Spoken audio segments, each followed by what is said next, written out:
At Tawara Burakira are the only words that appear on the Banaban's national emblem. Their meaning isn't lost on the Banaban people. When translated into English, they read, "Oh God help us." Hello, my name is Stacey King. Over the next hour, I'd like to bring to you 3 different programs that tell the incredible story of a unique race of people called the Banabans.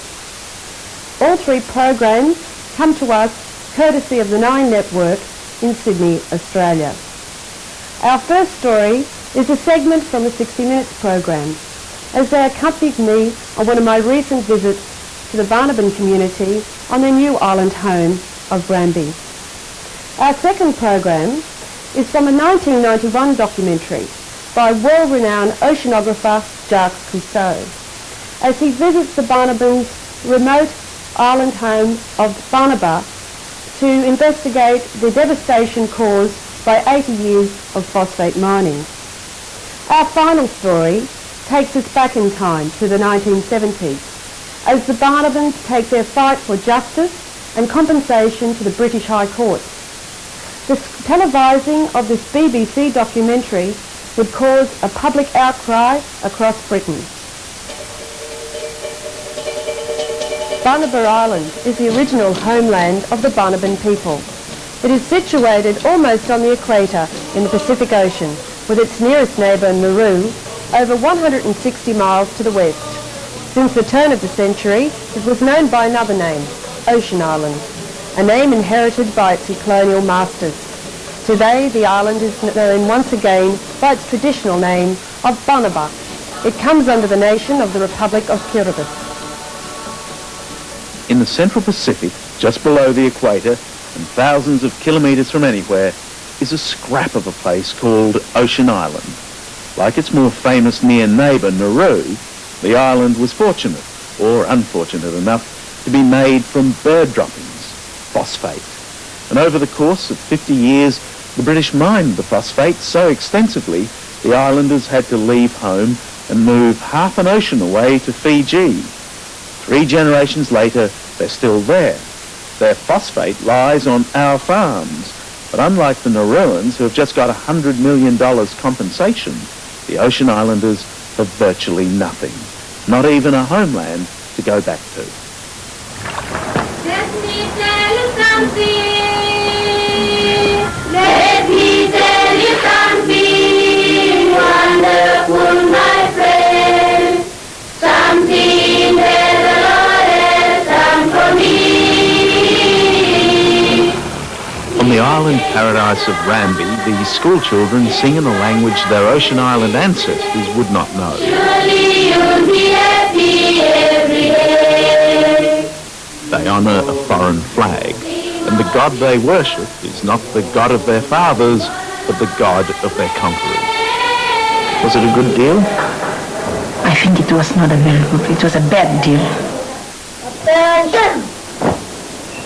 To you all, Rabina Afati is the headmistress of Granby High School. to remind you to work hard for your forthcoming annual examinations.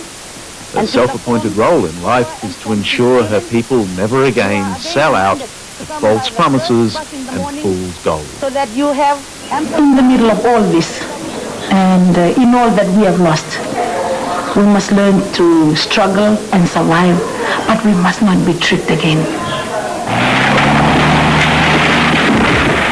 From 1900 until 1979, Ocean Island was rapaciously mined for fertiliser by the British Phosphate Commission, a colonial institution. The people of Ocean Island, the Banabans, were paid virtually nothing.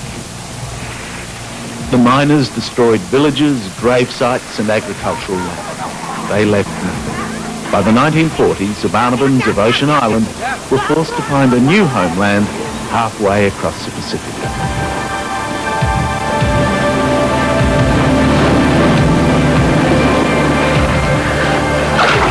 The Banaban people have been in exile here for almost half a century, and it doesn't look too tough, does it? In 1945, they were lucky enough to be able to buy this Fijian island of Granby for only £25,000. And look around, it's a tropical paradise, a beautiful, unspoiled place. But make no mistake about it, the Banaban people are a displaced people, even though they might well be the most pleasantly located displaced people on Earth. Life on Rambi today is everyone's picture postcard vision of a South Seas paradise. Life is healthy and the food is fresh, very fresh. They're probably having me on and they don't do this at all.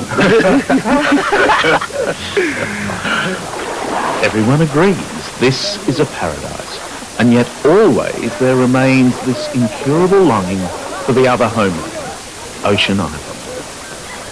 It is paradise, but what we count as the most important in our life is our homeland. Is our homeland. Look at the Palestinians. They were thrown out, yet they keep on coming back.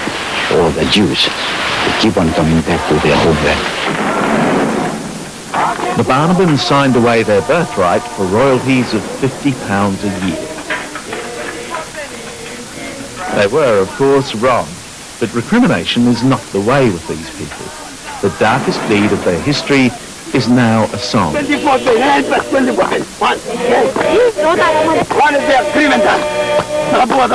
copy of that original contract remains in the custody of Rambi Island's Banaban policeman, Kia Bakenbo. They signed this agreement to be in force for a term of 999 years. Yes, very incredible. It's an outrageous document, isn't it? Outrageous. With no crime on the island, the only police cell is used to store the community lawnmowers. Policeman Kia has plenty of time to ponder the criminality of the contract signed with a cross by his great-great-grandfather. Don't know how to speak English. Don't know how to write. I showed him his mark. He put his mark X instead of writing a full name. It was an Australian geologist, Albert Ellis, from the company's Sydney office, who signed for the miners. By today's standards, it was outrageous. Back then, it was probably standard practice. I can't say that Albert Ellis had bad intentions. I mean, obviously he saw phosphate, and when they fell on that, their fate was sealed. And it was just bad luck that there were people living on it. There was only 450 people, Banaban people with one of the most beautiful cultures in the world, and they were expendable. 3 generations of Stacey King's family lived with the Banaban people. They were among the many Australians recruited to mine and manage the Ocean Island phosphate. And now Stacey's writing a book to tell Australia and the world what her ancestors did there. The majority of the phosphate actually went to Australia. So even though we can say it's the British government, they set this all up, and the whole structure was set up by the British government. In the end, the Australian farmers have Ocean Island sitting in their paddocks. So Australians can't say our hands are clean in this matter. Well, they're not clean. I mean, it's not a matter of being clean, but it's just the basic facts.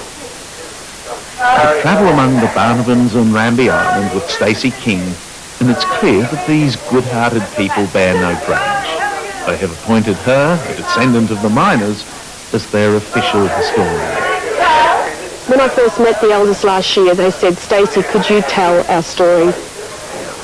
They wouldn't be here, they wouldn't be who they are without Banaba. I mean, the whole world stopped on the horizon. It was 6 square miles. And that's all it was. And that was their whole everything. So how, taking that away from people, it's just taking their souls away. The Banabans have always had a touching faith in Britain. In the 1960s, still in exile, and with their home island nearly eaten away for so little return, the Banabans sought British justice. Did she agree or ever sign anything saying that the land could be mine? No. Then I think we shall probably want you to come to London to give evidence in the case. Would you be prepared to do that? It won't be too bad because Tabuki, I expect, will go. Tabuki Rotan, then a young man, accompanied the Banabans' English lawyer back to London and found himself caught up in one of Britain's longest-running legal battles. It lasted more than 6 years and made legal history when the judge felt the need to convene a special sitting of the court 20,000 kilometres away on what was left of remote Ocean Island. The measure of the Banabans' losses, their exile, the rape of their land, and the loss of their culture amounted, according to the judge, to £10 million, a tiny fraction of what Britain had pulled out of the place. Do you think you got justice? Well, I'm not happy with the outcome of the court case. But that's all we could do at that time. But one thing that made me proud about the British justice is that short statement of the judge who said that it is a mistake that I am helpless to correct. So you and your people were a casualty of history, and there was nothing British justice could really do about it. That is the situation now. We came back with nothing, very little.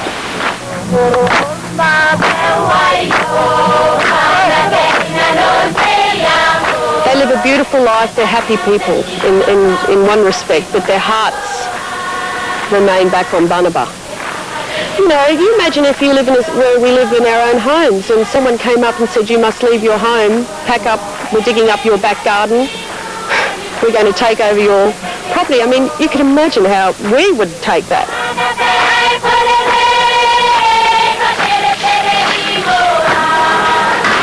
In all Banaban houses, it's the same thing. Look around, there's no furniture, certainly no wardrobes and no chests of drawers. 50 years later, the people are still living out of suitcases. It's as if they remain packed and ready to go tomorrow, back to their beloved Ocean Island.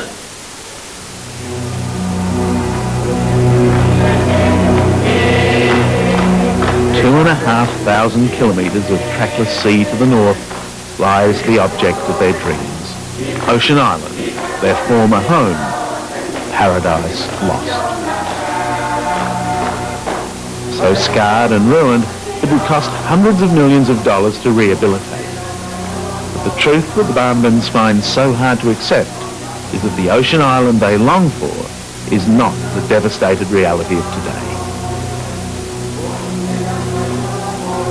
But they can only visit in their dreams. No ships call there, and there's no airstrip. Only weeds and bushes grow where once there were coconut palms. And where the villages once stood, now the decaying remains of an exhausted mine. Yet for the Banabans, this is home. We have to go back in the future, our generation, our young generation. That is where our home is the only homeland under the sun. Not Remy. Not Remy. Aren't you, I'm sure some would say, unreasonably stubborn about this? Not unreasonably stubborn, but it's the truth. And for how many generations into the future will the Banabans go on speaking the way you are now? As long as we are islander, it will be until the end of time. Surely there's been so much lost. There isn't so much to go back to. I can honestly tell you, this is from the bottom of my heart. As an islander, we feel all the time here on Rambi that we are strangers. We know why, because of that exploitation. But we are hoping that one day we will go back.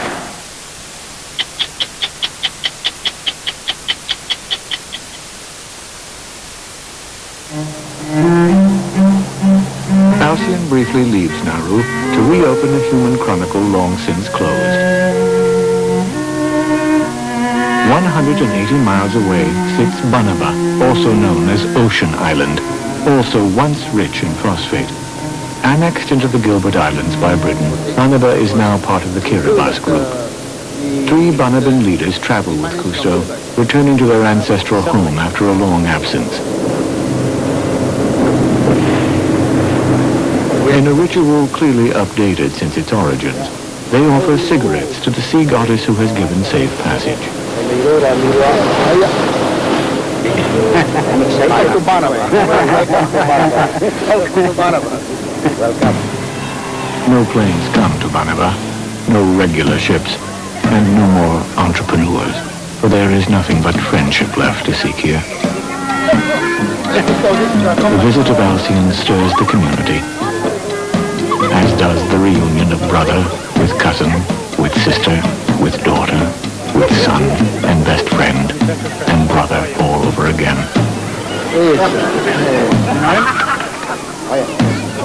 How are you?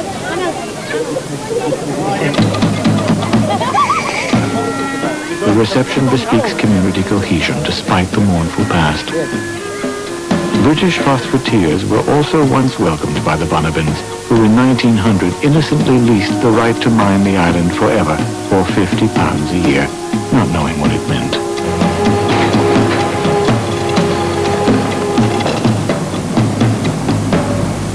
The British mined until nothing was left, and today's Banaba stands as a glaring glimpse on the future of Nauru. Cousteau confronts a deserted industry.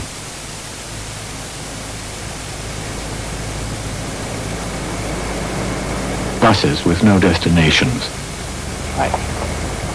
Housing for no workers.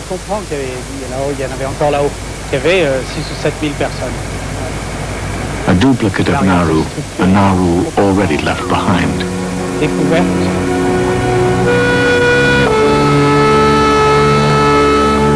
Mining ceased in 1979. A final settlement was reached and most Banabans now live in Fiji. Except a few who keep watch on what, like Nauru, was once a traditional island of local self-sufficiency. Today, they live without running water or electricity, without basics of all kinds.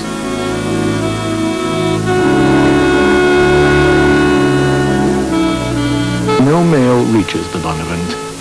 Some commandeer the defunct post office as lodging.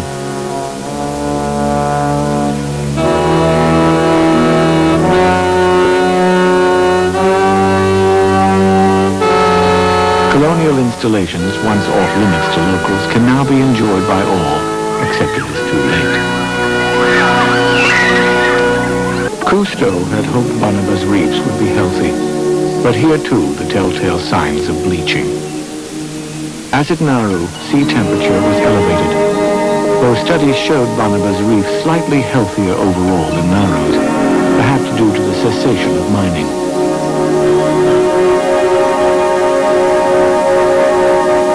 An experimental device, the camera renders a tone. The higher the pitch, the more light being recorded.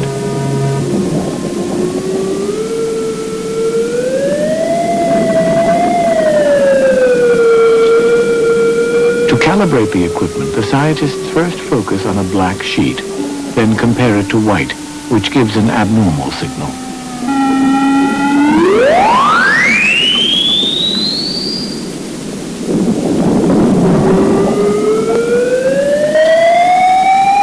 Following transect lines, the scientists could hear the status of the reef.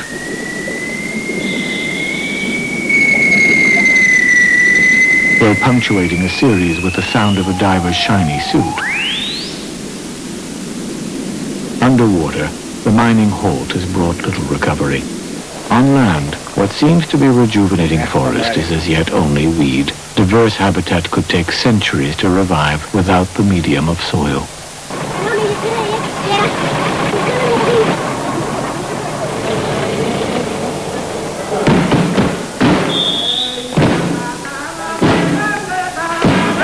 The island of Banaba has little left, except the grace of its people. A young girl dances in a skirt of plastic strips, calling the birds to come to be the flowers on Banaba's blossomless trees. The traditional formal welcome is probably the first held here in decades.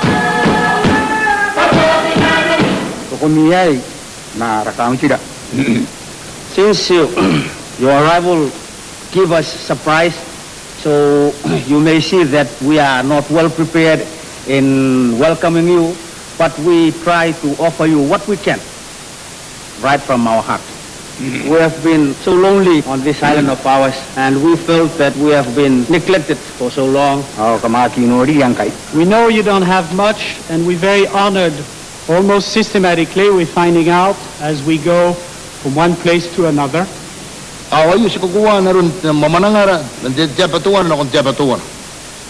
That the resources have been exploited, and often the conquerors have come and gone and taken away those resources and left behind their garbage and went home.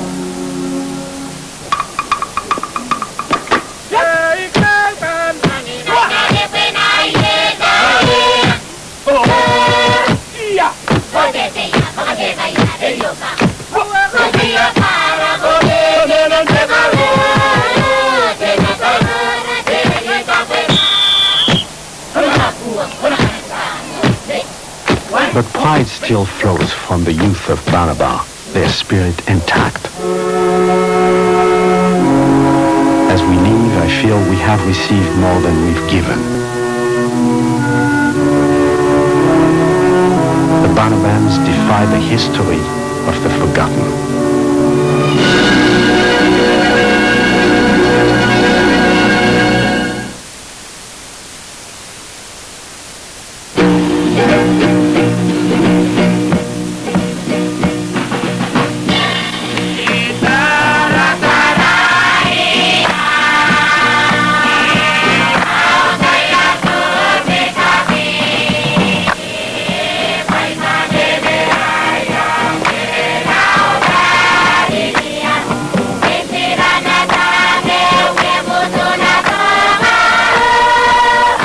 In December of last year, the law courts finally gave judgment in the longest and costliest civil action ever heard in London.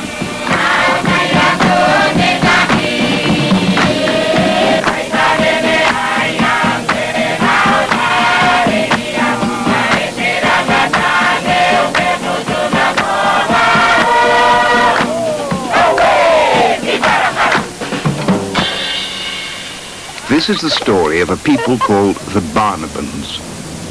My lord, the plaintiffs were born on Ocean Island, a very small island just south of the equator. It is 6 miles in circumference and has an area of 1,500 acres. Nobody ever bothered about this minute place until someone suddenly found it was almost solidly made of phosphate, among the richest deposits in the world.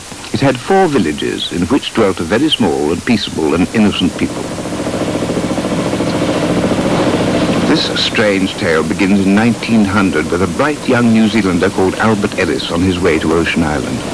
Weeks before, he'd found that an old rock propping open his office door was in fact phosphate made of generations of bird droppings, a very valuable fertilizer. It took 2 months to trace the source of this rock to the little pinpoint of Ocean Island.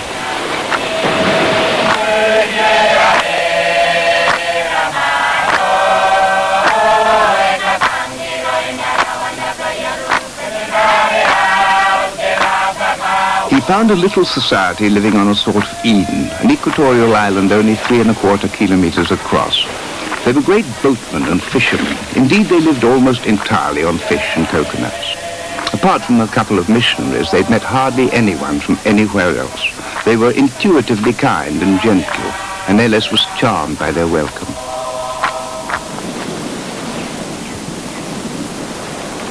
Ellis's tests showed enormous resources of phosphate, so he wasted no time.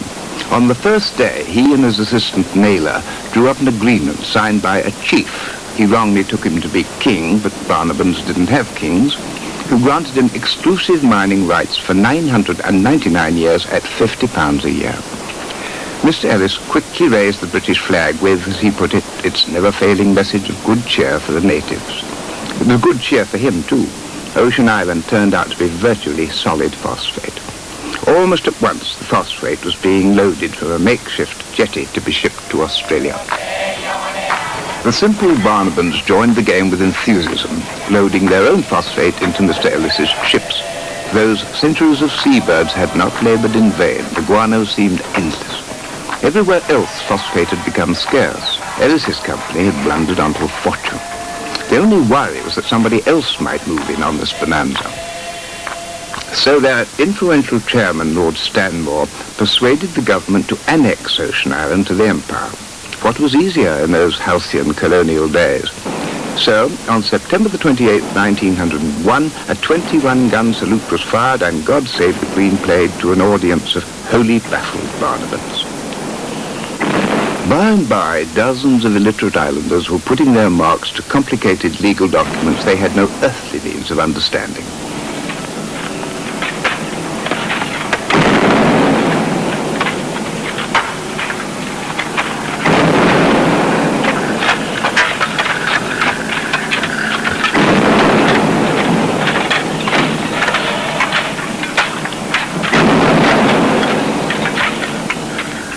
By 1908, the company's profits were £500,000 a year. The Banabans continued to be paid an average of £16 an acre. So deep and extensive were the mining shafts that it was clear that the land would soon be useless for any human purpose. Bertram Jones is a journalist on Fiji. He chanced on this Banaban story and dug into the record. They hadn't realized when they signed that early agreement with the company that the removal of all rock and alluvial phosphate meant removing the entire island except the rock pinnacles. Some of the colonial officers on Ocean Island did, I think, perceive the damage that was being done and tried in ways that were open to them, and they were subject to strict discipline to do something about it. One of them was a resident commissioner, Quayle Dixon, an impulsive and brave man who felt that the Banaban people were getting a dirty deal and said so. Quayle Dixon came up against a rather formidable opposition in his efforts to do what he could for the islanders. The opposition, naturally, came from the mining people, who didn't want their rights tampered with in any way, or their rights as they conceived them to be. Quayle Dixon, on the other hand, seemed to be very much concerned about what was happening to the natives, and he resisted what he thought were the undue encroachments and the gentle bending of some of the regulations that the company was indulging in. Within 10 years of Ellis's arrival, the Banabans had come to hate the phosphate company. They saw the access paths of their lands carelessly mined away, the roots of the coconut trees ruined. Quayle Dixon took these pictures and sent them on to Albert Ellis.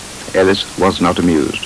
Very soon, company pressure saw to it that Quayle Dixon was transferred as far away as possible to the Falkland Islands. The company now wanted another 250 acres. But the Banabans no longer trusted the paternal and avaricious Europeans, who had to offer the elders royalty money and a trust fund to persuade them to sign. It was also the understanding of their fathers and grandfathers that when once they had conceded those 250 acres, which they were not too pleased about giving, not too happy about it at all, that when once they'd allowed that land to go, they would never be asked for more. Of course, they didn't understand the true nature of that original concession, which they later said, our minds were dark inside when we signed it, we didn't know. And it meant that they hadn't a leg to stand on. For the Banaban people, life was a matter of survival, and they knew that survival on a dry Pacific island depended entirely on the coconut tree, the tree of life, in fact. The phosphate people so badly needed the land that in the 1913 agreement they put in the clause that finally persuaded the reluctant islanders to sell. That they shall return all worked out lands to the original owners, and that they shall replant such lands wherever possible with coconuts and other food-bearing trees, both in the lands already worked out and in those to be worked out. Now, this is a major issue in the great court case. Did the Pacific Phosphate Company ever really intend to replant the coconut trees? And what is whenever possible? This couple of desultory attempts give a pretty cynical reply with nuts simply dropped on bare rock. The Banabans insist that with a minimum of soil and watering, trees could have grown, and they reckon to know. In 1920, the governments of Britain, Australia and New Zealand bought out the phosphate company for £3.5 million. Now there could be no possible pretense of a disinterested third party in the deal. And soon, yet more land was needed.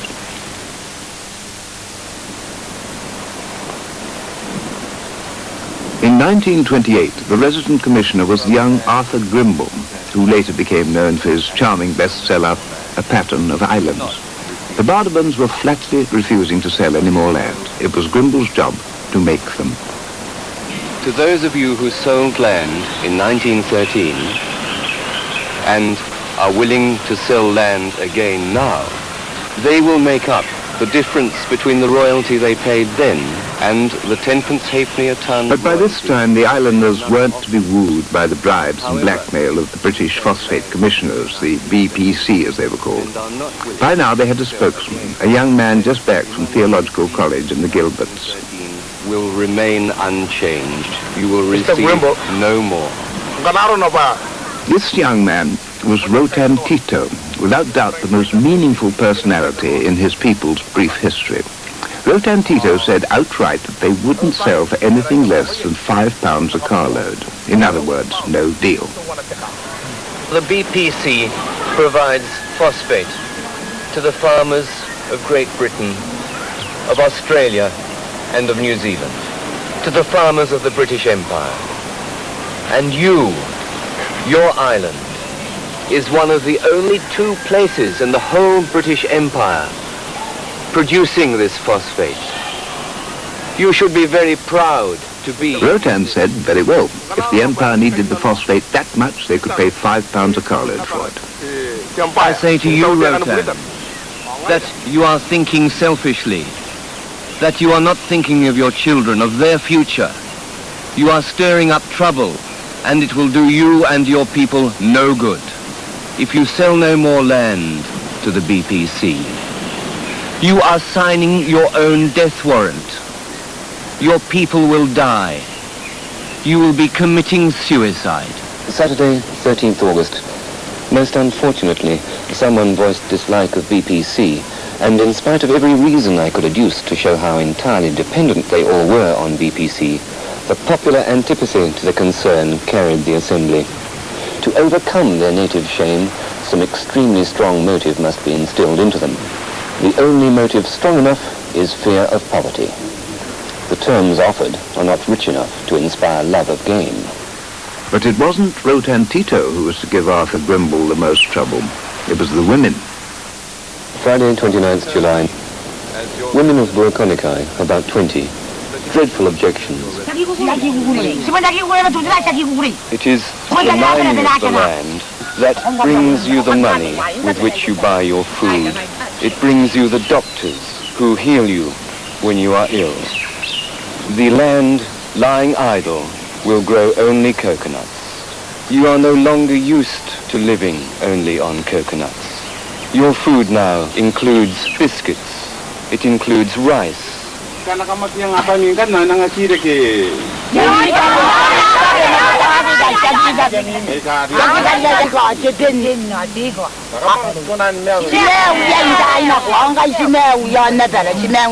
you realize how foolish, how utterly foolish your attitude is?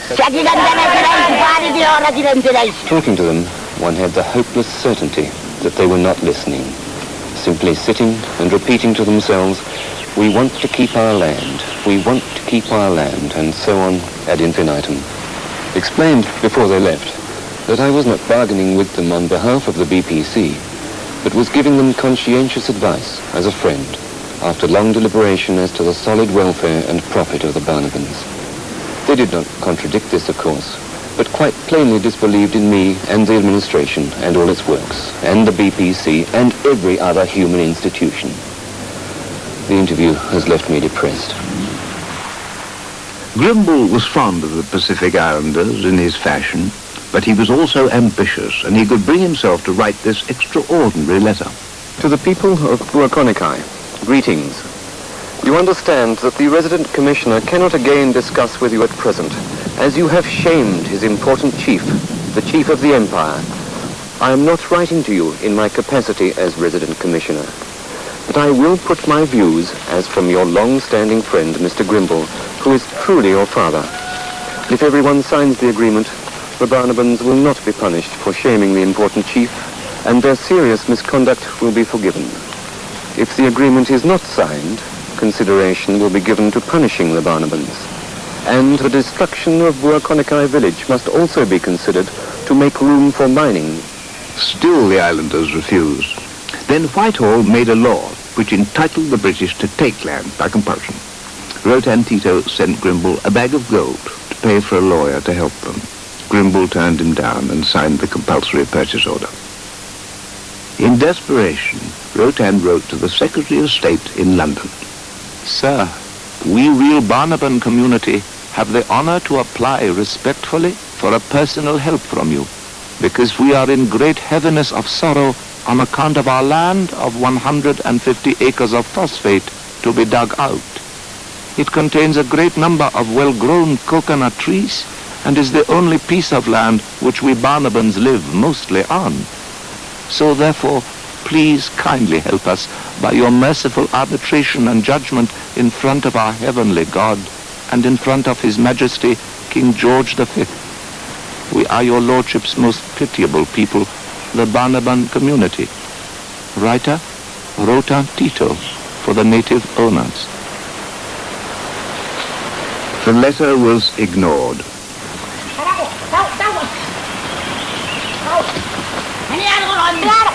When the mining started in the new area, the local women clung to their trees. If their trees were cut down, let them be cut down too.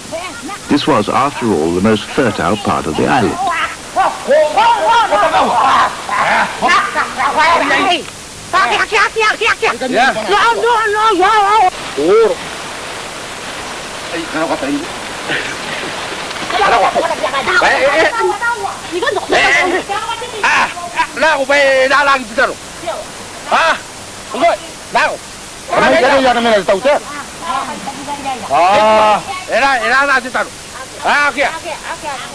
Arthur Grimble may have seemed equivocal or even heartless. Maybe he was.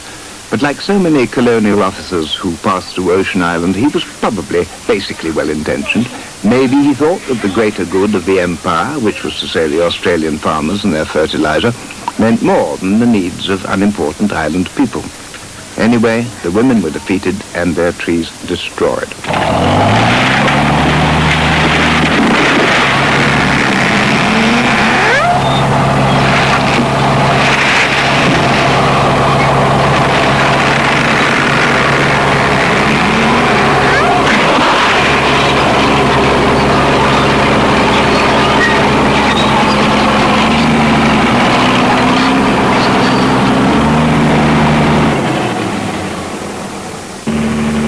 Then the totally inexplicable happened.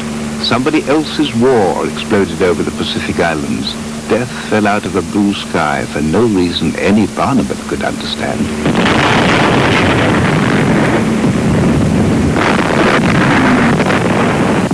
On Ocean Island, the phosphate people got out just in time. Not so the Banabans. Under the Japanese occupation, 160 of them were shot. 5 died from flogging.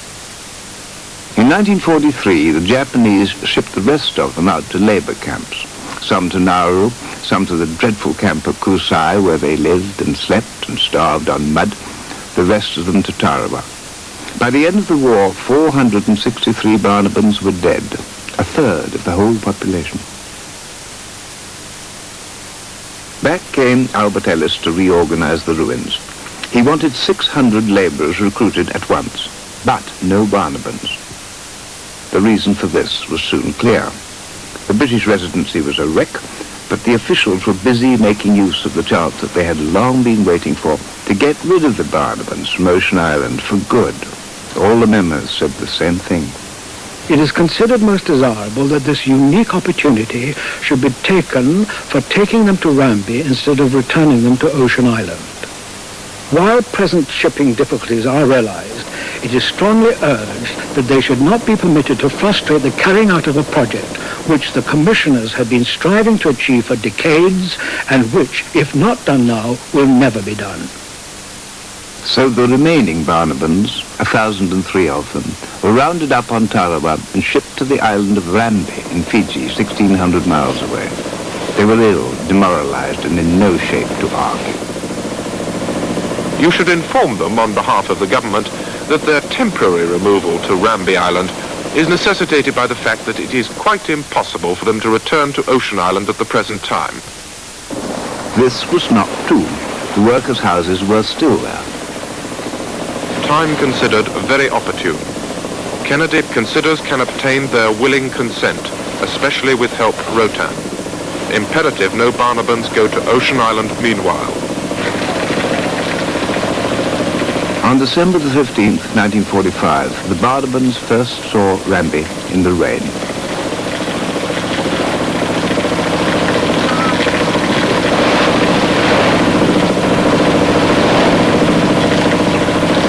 It was a daunting change from home. It was 9 times bigger than Ocean Island, 5 times wetter, overgrown with jungle. It had been bought for £25,000 of their own trust fund, their own money. Only now did the British government realize that they were dumping the Banabans on Rambi in the middle of the hurricane season. Consideration has been given to the disadvantages of canvas housing during the hurricane season. It can be expected that a considerable number of tents will be lost during a strong gale. For this reason, the number of tents has been fixed at about 30% more than would actually be erected in the first instance. At this point, the Banabans as a people came very near to extinction. They slept on stretchers in tents awash with the relentless rain. They were already weakened by 3 years under the Japanese. The entire community was in real danger of being wiped out. In the first few months, 40 of their older people died. 2 things probably saved them. One was their compulsive and cohesive belief that God was on their side. The other was the presence of Rotan Tito, the man who'd stood up for them, first against Grimble and then against the Japanese. He'd thought that the move to Rambi would be only temporary.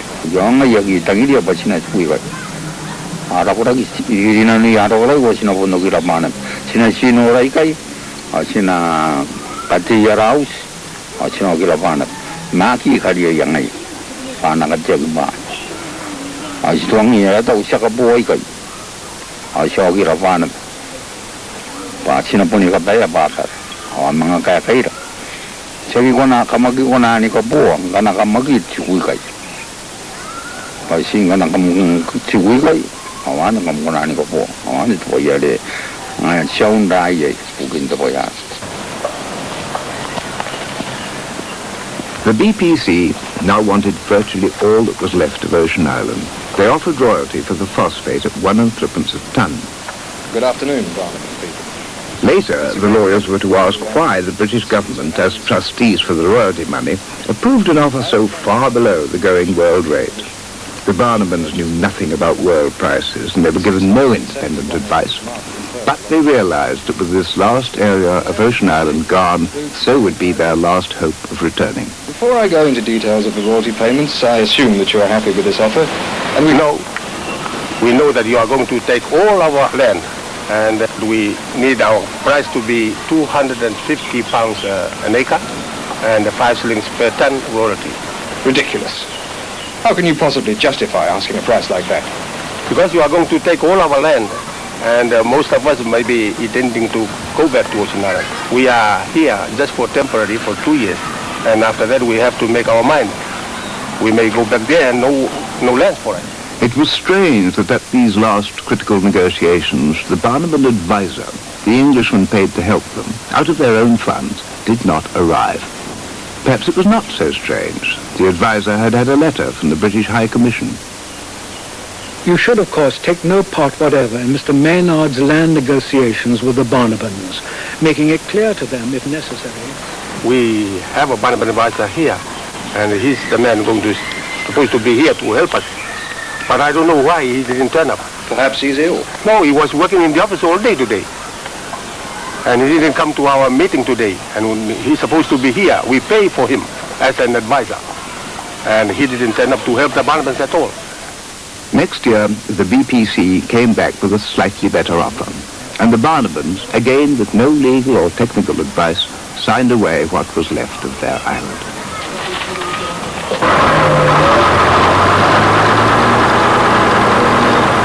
Nothing now stood in the way of the mining operation. The labourers were mainly Gilbertese.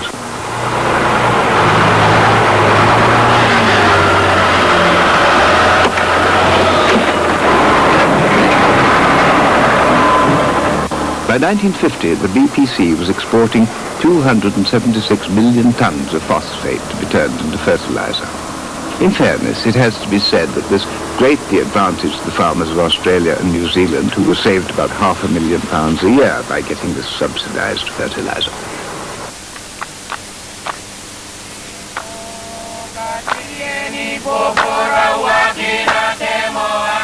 Slowly and clumsily, the Banabans tried to build a new life on Rambi Island, but it wasn't home and never could be. Among people like the Banabans, there's an overwhelming ancestral feeling about land, their own land, their father's land, but no longer their children's land. Their children had never seen Ocean Island, but the bond was born and built into them indestructibly.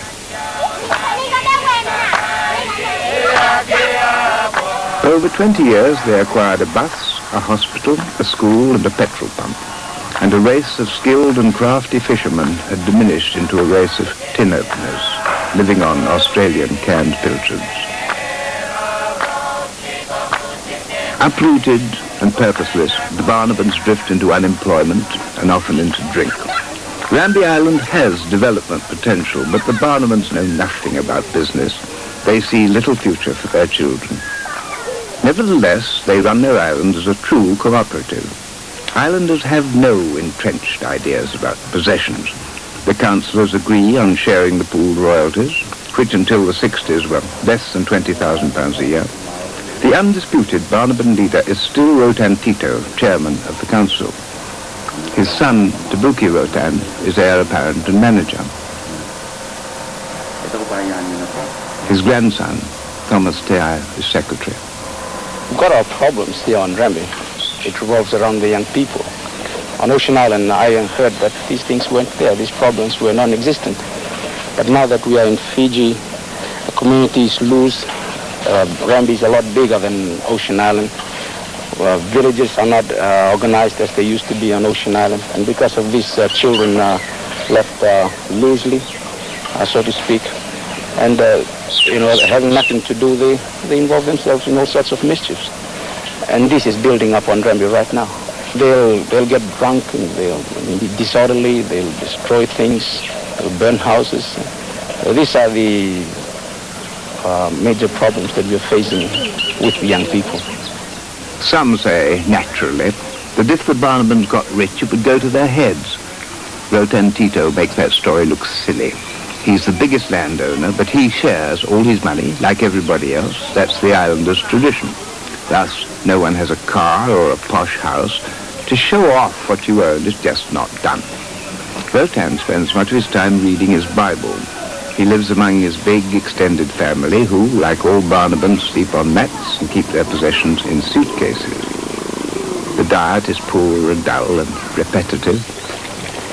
No one could say that the Ocean Island phosphate brought much luxury to the Banabans.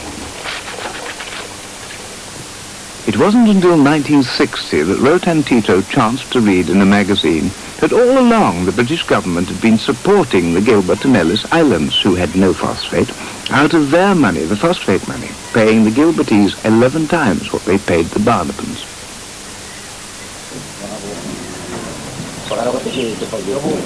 Finally, in 1966, Rotan's son Tabuki decided to look for help in the outside world. It is nonsense that we don't need the money.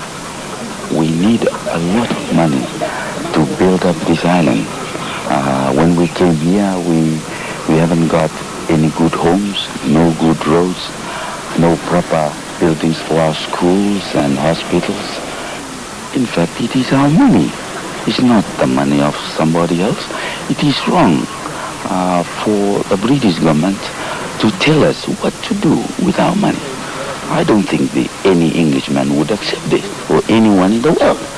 I believe that they are using their power for the fact that we are small and tell us, dictating us how to use our own money. And they should ashamed of themselves. Tabuki set out from Rambi with literally no idea of where to go or whom to see, no plans, only this sense of deep injustice. First he went to see fellow Methodists in Fiji and some local lawyers. He went to Australia and New Zealand to try and talk to their governments. But he soon realized that this was not where the real power lay, so he decided to go to London. His father had always said, in Britain, you always get justice. I did not know how to make arrangement for accommodation. I just got on the plane and came. I thought that it was easy, like in Suva, just to step in and ask a room. So when I got in the airport, I got in a taxi and I asked him to take me to London. And when he asked me what part of London, I did not know. So we spent the time moving around somewhere, you know. And he had enough of all that, so he said, well, I better get you off. I can't do all this. You don't know where the hotel is and so forth. It cost me 12 pounds. And so I got out with all my two suitcases, and I did not know where to go. I walked around, looking there. I went inside. It's a wrong place. Fortunately, I met an Indian at 3 a.m. in the morning, and he thought I look like an Indian. So I said, no, I'm a Banaban from Fiji, but I got lost. At last he found a bed in a Methodist hostel. He then bought himself a raincoat, and then he made the first of many, many trips to the Foreign and Commonwealth Office. In the last 10 years, Tabuki has called on that office 50 times. Uphill work indeed. He reminded the bureaucrats that the Banabans had been loyal. He reminded them of the time when 500 of them had raised an astonishing £12,000 for Britain's war effort. He asked for a realistic sum to set them on their feet in Rambi. It was reckoned that Britain owed them many millions in royalties. In 1967, he got an offer from Judith Hart of £80,000, for which the Banabans would have to withdraw all claims to the start of the century.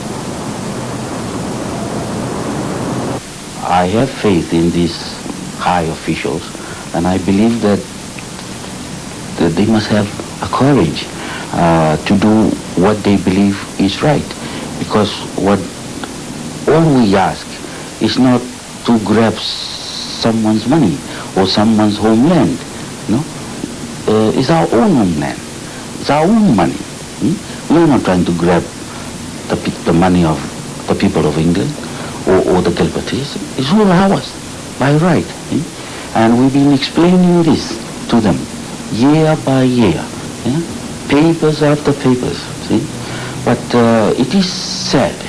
I mean, being a minister myself, and also educated among the white people, it is sad for me to see people in high places not having that courage, to do what is right. Tabuki told his tale to 7 ministers of state. They were all very charming. They told him how pleased they were to have heard his story, and they did nothing at all. It's very, very difficult to understand how your top man works, how to convince them, how to help them to see the truth. It's very, very hard. I've been reading all these papers, listening, watching television, political programs and so forth. Still, I don't know how to convince your people. By 1969, Tabuki had found a flat in Victoria. He had the patience of Joe, but he sadly decided they'd just have to take these people to court, and that meant a lawyer. And how to find one? How he did find one is a kind of fantasy. One day he saw a tramp in Victoria Station. He tried to get him some money, a Banaban custom, but he'd no time. Later that evening, a young Irish porter from his block of flats asked him out for a drink. They finished up in a Fleet Street pub, and there, lo and behold, was that same miserable tramp from Victoria Station sitting nearby. I was so surprised to see the man again, the same man I saw in Victoria Street, sitting on his own, with all his bread. You almost see through all the holes. So I offer him coffee and sandwiches and cigarettes, and I try to find out whether he was really the man I saw in Victoria at 2 p.m. It was then almost 3 a.m. in the morning. And he said he was. And then he told me that his plan was to commit suicide at 3 o'clock by jumping into the river, because he had given up life. He was so poor. So I persuaded him not to commit suicide, but to start, I would try to help him to start a new life. He didn't believe it in the first place. And I said, no, let us go back to my flat. And we worked out how much it would cost me to give him everything, to stop him everything, I have to change him, give him everything. The fairy tale goes on. The redeemed tramp returns to ask Tabuki how can he possibly repay him. Tabuki says, just tell me who's the best lawyer in England. And the answer comes, why, Richard Browne of Wimbledon. Now, Mr. Richard Browne of Wimbledon had at the time a staff of 1 plus his wife. But to Tabuki from Ocean Island, Mr. Browne of Wimbledon was part of the divine plan and not to be questioned. Can I see Mr. Browne, please? Oh, yes, certainly. We have an appointment. And so it came to pass that probably the most complex and heavily documented case in British legal history landed in the lap of the understandably nervous Mr. Browne of Wimbledon. But Mr. Browne did the Banabans proud in his choice of counsel. The eminent QC Elwyn Jones agreed to take the brief, although he had to give it up when he became Lord Chancellor, with, as junior, John MacDonald, highly thought of at the Chancery Bar. By and by, learned counsel, including Mr. Browne of Wimbledon, found themselves on Ramby among dancing girls and a band playing "O God, Our Help in Ages Past." Elwyn Jones made a stirring speech about David and Goliath, which went down very well. John MacDonald came back later to sieve through the jungle of evidence to find a case that might stand up in court, encouraged by the island band playing Victorian hymns.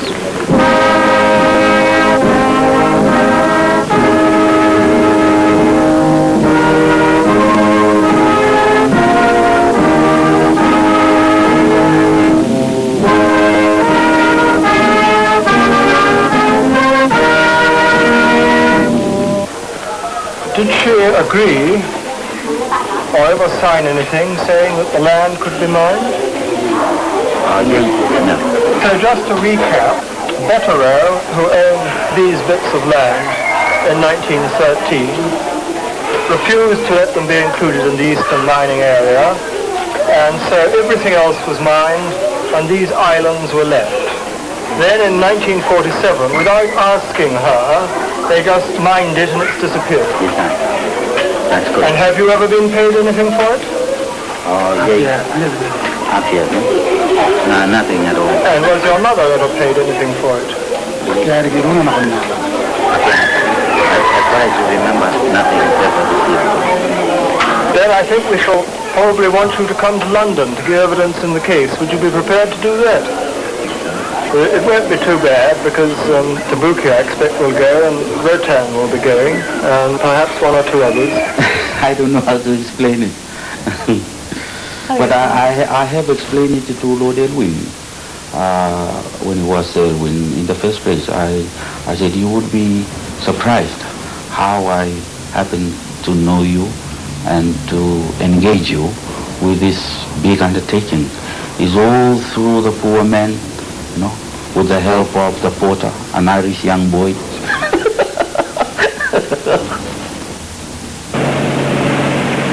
Early last year, a boatload of Banabans set off again for Ocean Island.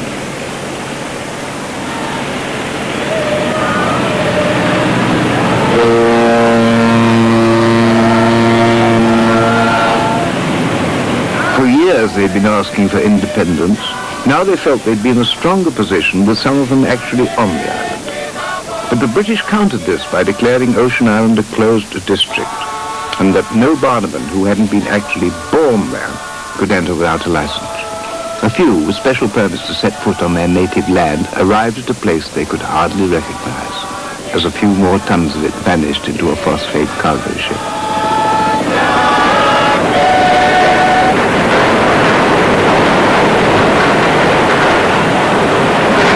It's now established that half the workers' children on Ocean Island have chest diseases because of this fine white phosphate dust which blows continually over their homes. All the water now has to be imported. This was always a problem on the island. Today, everyone tells the Banabans they're crazy to think they could live here when the British commissioners clear out. We lived here before the BBC. We have no problems. And if it goes out, we'll just revert to our old system. And as far as water is concerned, which is the main problem here, our people thrived on Ocean Island before the BBC started bringing water from overseas. And if there is really a scarcity of water on the island, we've got Rambi in Fiji, where water abounds. This is our advantage. And I think all these ideas of difficulties and all these are all English.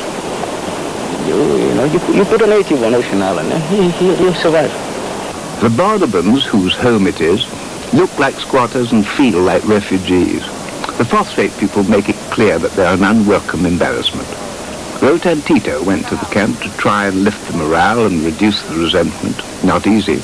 Never have his people felt more like second-class citizens than here, where they belong.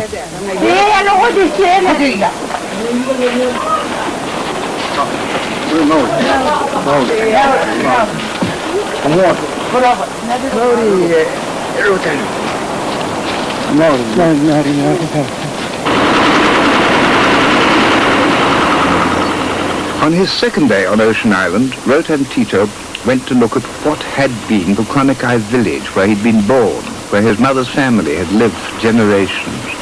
It was also, unfortunately, the richest in phosphate. They are now mining it for the second time.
The experts reckon there are about 3 years of phosphate mining left, maybe 60 million pounds worth. Then, says the BPC manager, we'll leave the island to the birds.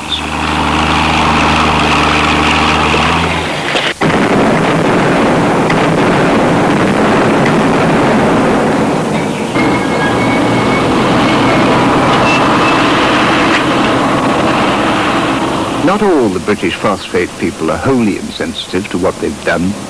I think most people imagine Ocean Island to be just a solid rock with very little vegetation, but in effect in the 40s and 50s this area here was very well covered with palm trees, mangoes, pandanus, most of the tropical fruits.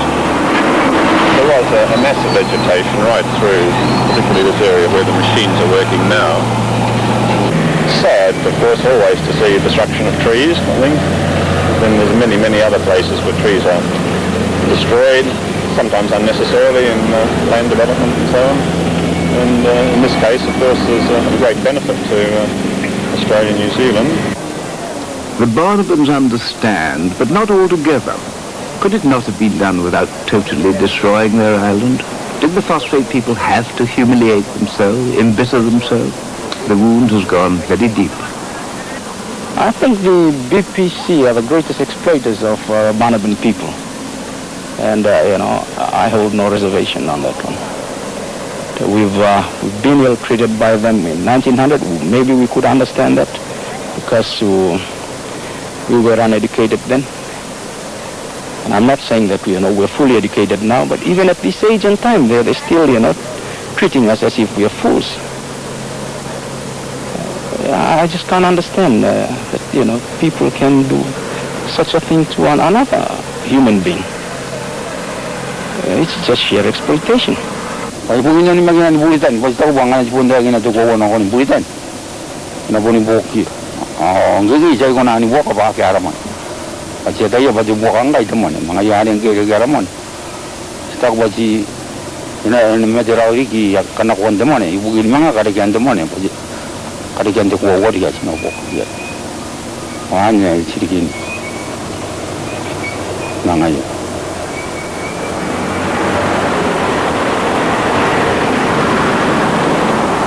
By 1975, a terrific rise in world phosphate prices gave the Banabans enough royalties to allow Rotan Tito to come to London to bring two legal cases, one against the British Phosphate Commissioners and one against the British government.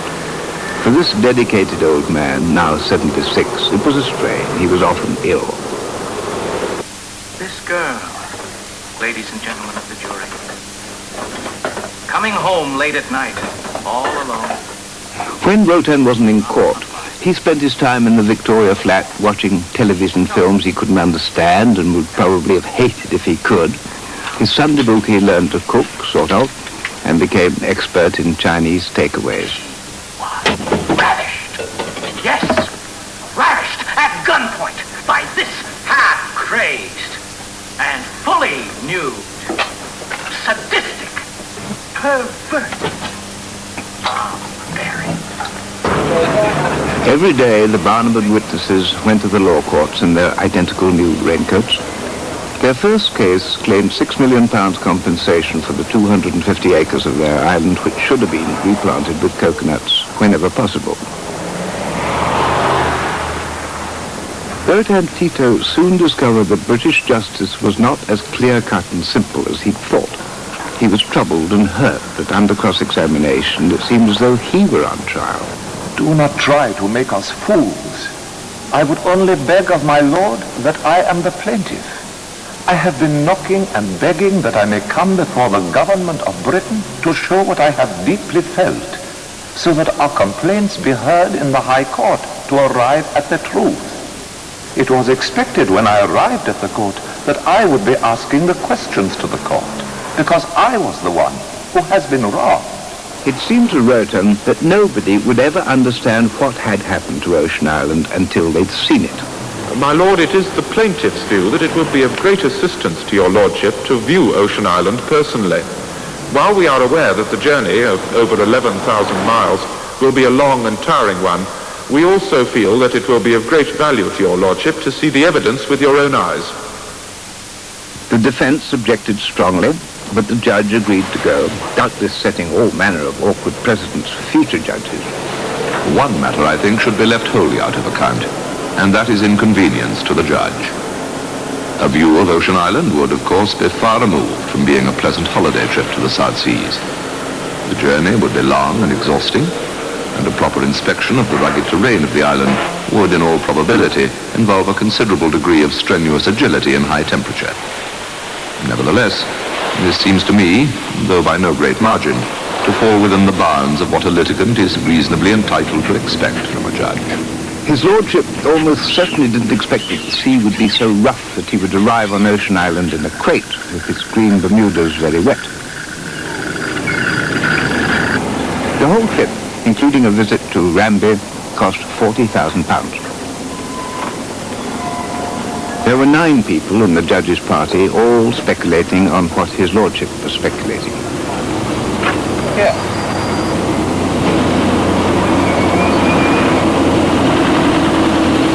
The party included Dick Turpin, lands officer for the Gilbert and Ellice Islands, Roy Price, solicitor to Her Majesty's government or the Crown, George Clark, solicitor to the British Phosphate Commissioners, John Vinelot, QC, counsel to the Crown, and Donald Ratty, counsel to the phosphate people. The counsel for the Banabans was John MacDonald, and their solicitor, Keith Hollis, from Mr. Richard Brown of Wimbledon. Arthur Bradford, the judge's clerk, came along to look after his lordship. The gentlemen were not ill paid, the barristers getting an average of £150 a day plus expenses. Is it a lump of phosphate, or is it perhaps not a lump of phosphate? The phosphoric acid will replace most of the calcium. Oh, I see. Yeah, get a calcium phosphate instead of calcium carbonate.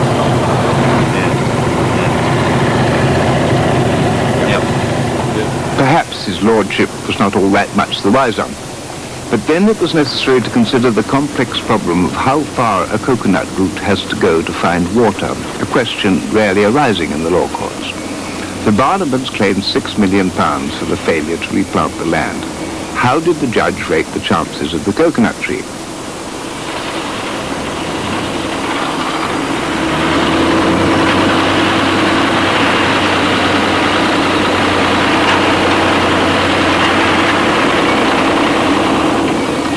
And now to the golf course, where the Banaban lawyers show the judge how the island once looked. The one and only Banaban knows his place, 6 steps to the rear.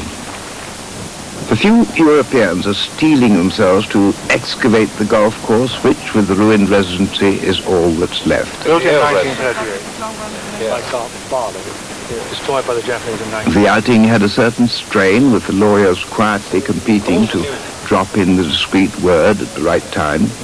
Judge McGarry listened and remained judicially inscrutable. Yep. And it is in Banaba.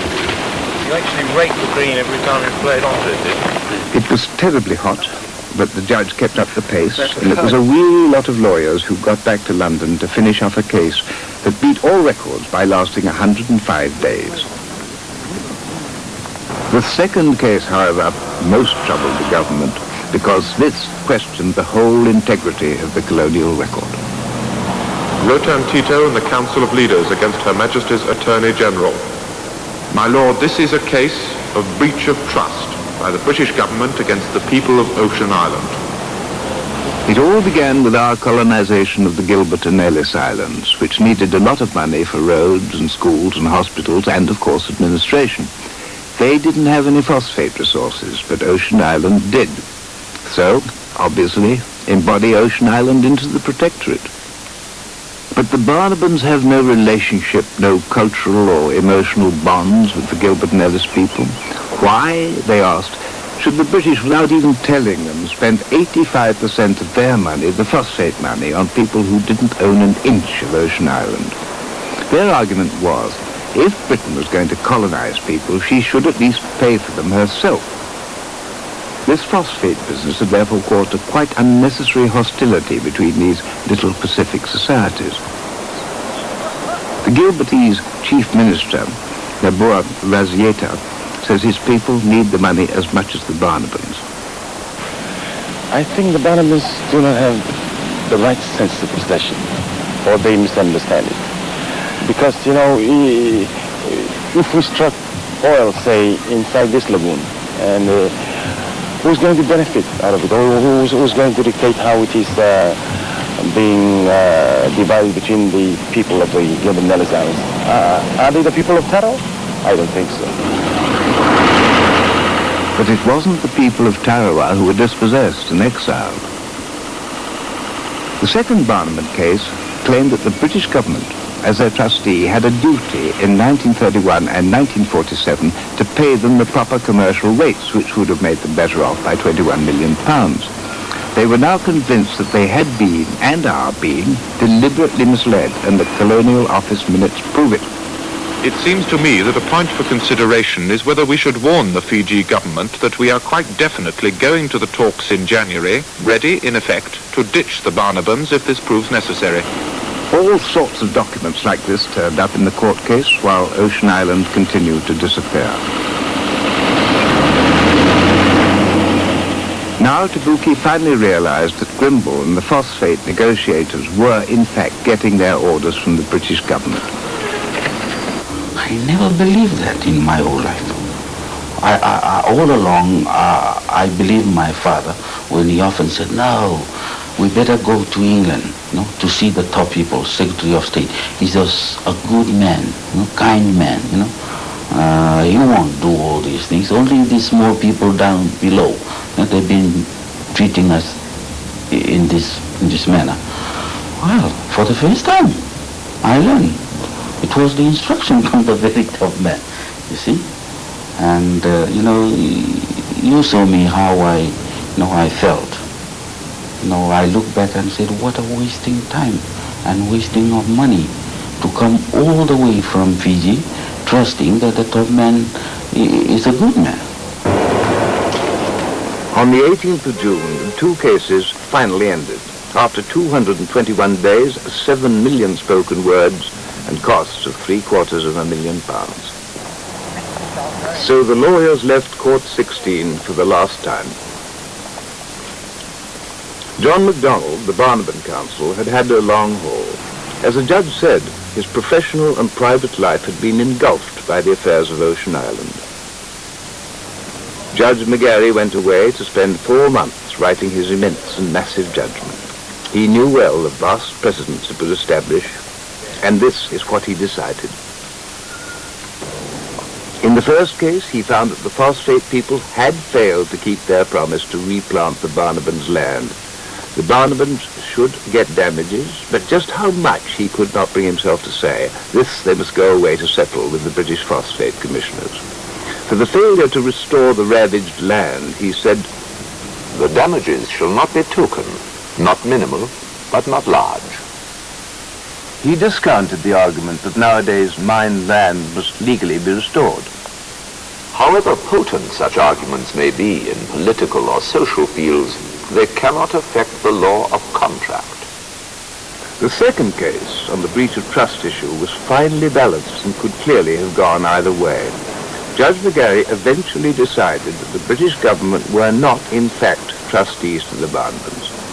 The British were therefore not technically liable for the injustices committed in their name and in the cause of immense millions of pounds of profit from phosphate. Nevertheless, he added, in words rarely used by judges against governments, and which this government cannot possibly ignore, the government owed a moral duty to the Banabans and had let them down many times. He specified 2 glaring examples, which occurred during the 2 negotiations when the Banabans had to make their most critical decisions. First, by letting Arthur Grimble personally fix the meagre royalty, having compromised himself with a disgracefully threatening letter about destroying the village, and unspecified punishments if they didn't agree to sell their land. Grimble may have been ill and run down at the time, he said. Even so, with every allowance, it is impossible to read that letter without a sense of outrage. And the judge went on to say, the other failure of government was the gravest in its consequences to the Banabans. That was the absence of any advice when they were embarking on the 1947 negotiations. The improvidence of the disposition must have been foreseeable by persons of business experience. The judge concluded with a most unusual recommendation. I am powerless to give the plaintiff any relief, but in litigation against the Crown, I think a judge must direct attention to a wrong that he cannot right, and leave it to the Crown to do what it considers proper. The Crown is traditionally the fountain of justice, and justice is not confined to what is enforceable in the courts. But where else but the courts was it left for the Banabans to go for justice? How will they explain to their children the meaning of words like these? The question is not whether the Banabans should succeed as a matter of fairness or ethics or morality. I have no jurisdiction to make an award just because I conclude they have had a raw deal. So it is back to square one, or square nothing, for the people of Ocean Island. It took the courts 105 days to come to no conclusion about the amount of the replanting damages, 116 days to decide that in the breach of trust issue they didn't have a case at all. There would be no £20 million compensation, just more and more incomprehensible legal words. As we draw nearer to the year 2000 and the dawning of a new millennium, this very important year also marks the 100th year anniversary of when the devastation of Banaba began. But Banaba is far more than just 6 square miles of desolation in the middle of the Pacific Ocean, for it is a spiritual place, a place known in Banaban legend as where the creation of the world began. With so much despair and man's greed, the predicament of the Banabans seems a sad tale, but it is far from that, for it is a story of hope. The descendants of the very miners that destroyed this once lush paradise have now united to help the Banabans realise their dream, the rehabilitation of their homeland, Banaba. With your help, the Banabans will know that the rest of the world has not forgotten them.